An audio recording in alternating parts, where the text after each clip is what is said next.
मित्रों, जय श्री राम, राधे राधे। मित्रों, आइए श्री रामचरितमानस का हिंदी सहित पाठ करते हैं। अगर यह वीडियो आप सबको अच्छी लगे तो चैनल को सब्सक्राइब और लाइक अवश्य करिएगा, और हाँ, कमेंट बॉक्स में जाकर जय श्री राम अवश्य लिखिए। चलिए कथा प्रारंभ करते हैं। यह सुनि मुनि गुनि शपथ बड़ी, बेहसे उठी मति मन, भूषण सजति बिलोक मृगु, मनहु किरातिन फन।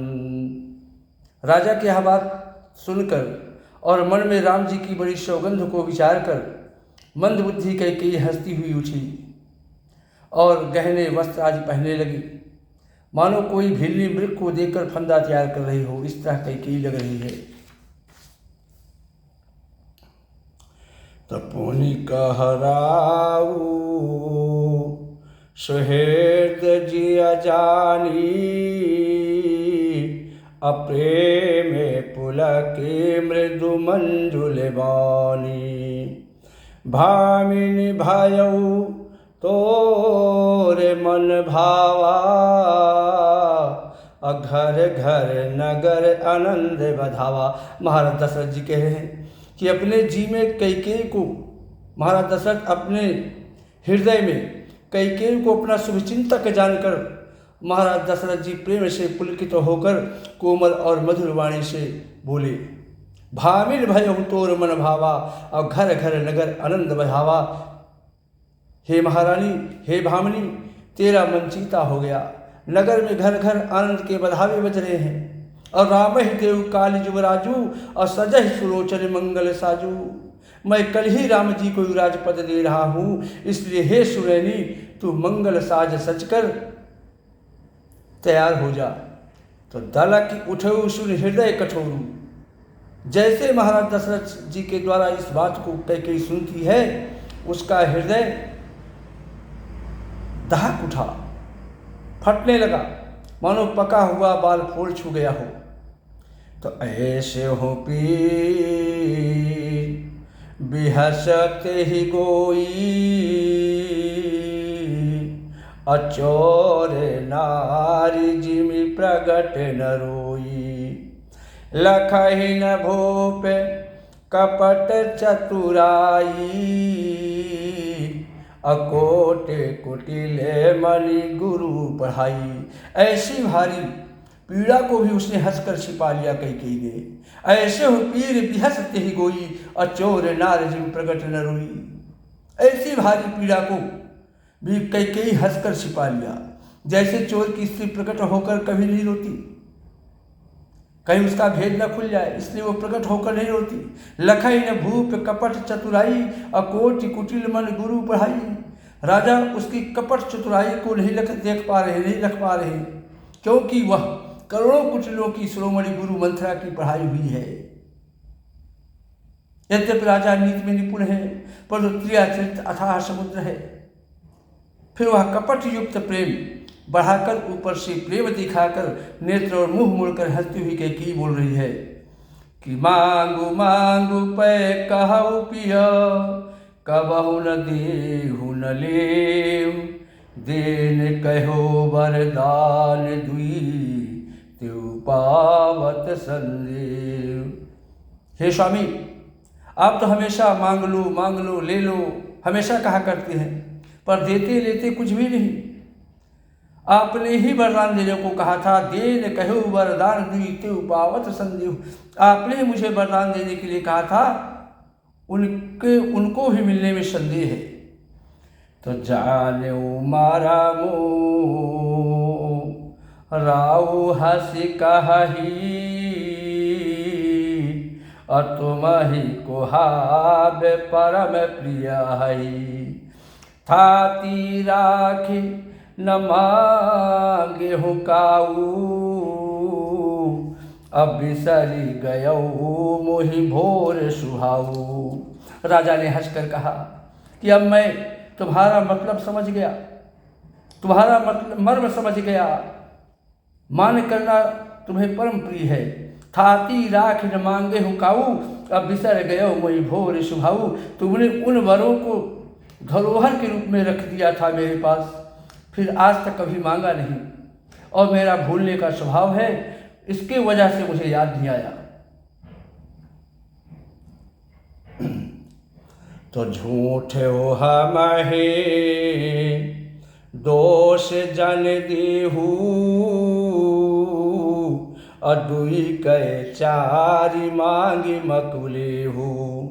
रघुकुल रीति सदा चली आई, अप्राण जाहु पर बचन न जाई। महाराज दशरथ कहते हैं कि मुझे झूठ मूठ दोष मत दो महारानी, चाहे 2 के बदले तुम 4 वरदान मांग लो। रघुकुल में सदा से यही रीति चली आ रही है, प्रथा चली आ रही है कि प्राण भले ही चले जाए पर वचन खाली नहीं जा सकता। नहीं असत्य सम पातक पुंजा, अगिर सम होहि की कोटिक गुंजा। असत्य के समान पापों का समूह ही नहीं है महारानी। क्या करोड़ों घुमुचियाँ मिलकर भी कहीं पहाड़ का रूप ले सकती है? अर्थात नहीं। तो सत्य मूल सब सुकृत सुहाए, अब वेद पुराण विदित मनु गाए। सत्य ही समस्त उत्तम पुण्यों की जड़ है, क्योंकि वेद पुराण विदित मनु गाए। यह बात वेद पुराणों में प्रसिद्ध है और मनु जी ने भी यही कहा है। तेहि पर राम शपथ करियाई, अशुकृत स्नेह अवध रघुराई। बात दृढ़ाई कुमति हंसी बोली, अकुमत कुबिहग कुलह जन खोली। उस पर मेरे द्वारा श्री राम जी की शपथ करने में आ गई। महाराज दशरथ के मुंह से श्री राम के शपथ निकल आया। श्री रघुनाथ जी मेरे पुण्य और स्नेह की सीमा है। इस प्रकार बात पक्की करा के वो दुर्बुद्धि कैकेयी हंस कर बोली, मानो उसने बुरे विचार रूपी दुष्ट पक्षी को छोड़ने के लिए उसकी कुलही की आंखों की टोपी खोल दी है।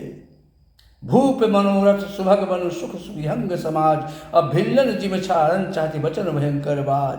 राजा का मनोरथ सुंदर वन है, सुख सुंदर पक्षियों का समुदाय है।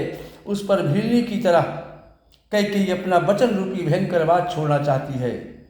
तो सुनहु प्राण प्रिय भावत जी का, अदेहु एक बर भरत ही टीका।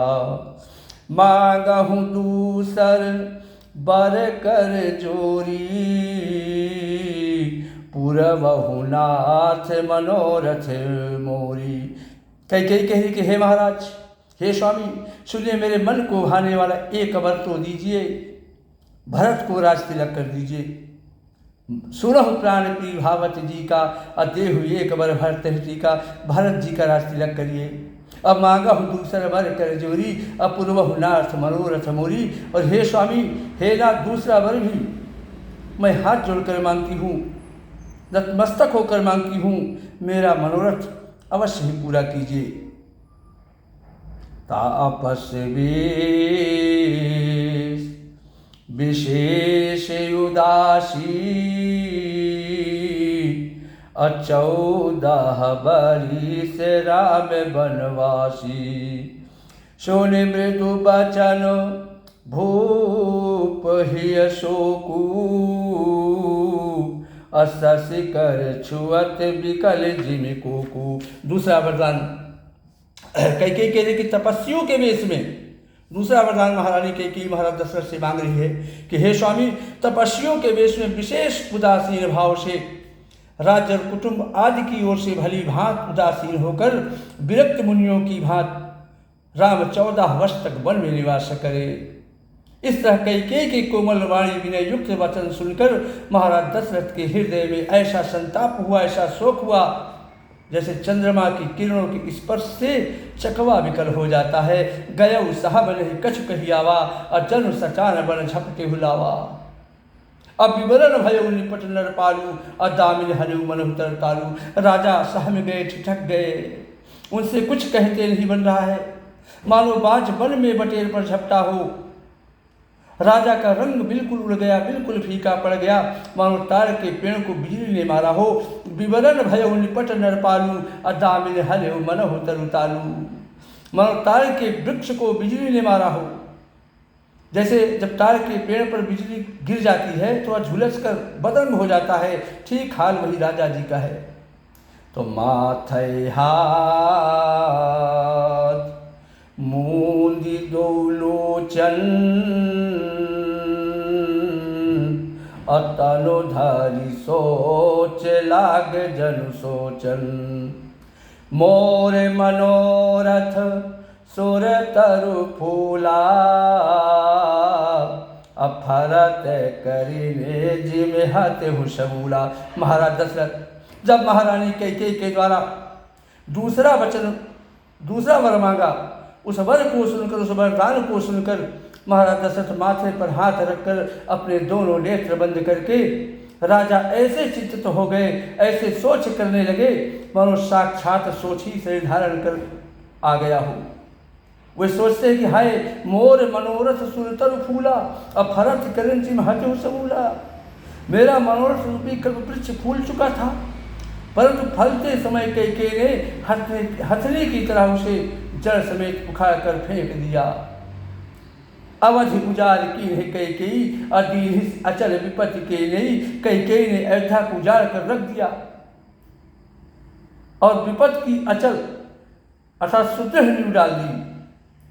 श्री राम जय जय राम, श्री राम जय जय राम। जय श्री राम। राधे राधे।